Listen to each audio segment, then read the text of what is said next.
এখন আপনারা দেখবেন আমার সুন্দর একটা রুম। দেখেন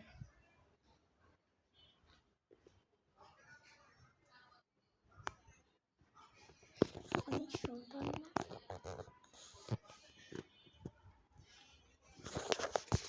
একটা দুঃখের কথা, সেটা হলো আমার যে ফ্রেন্ড আছে না, তার বাবা অসুস্থ।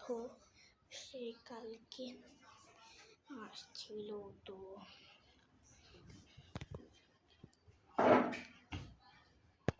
ভাইয়া গোসল করে বের হয়েছে, তো সেটা আমার ছোটবেলা ভাইয়া ছোটবেলা অনেক ছবি আছে, ওটা দেখাবো পরের ভিডিওতে।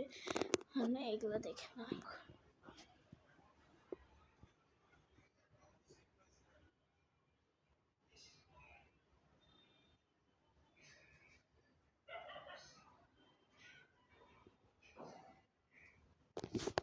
এখন তোমরা তো বুঝতেই পারবে যে কত চিনি। আমার এই পুতুলটা বেশি ফেভারিট।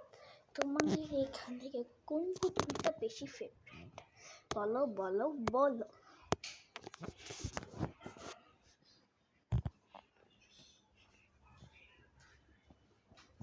এই যেগুলো আমি সুন্দর করে সাজিয়েছিলাম, এটা নষ্ট হয়ে গিয়েছে, আবার সাজাবো সুন্দর করে।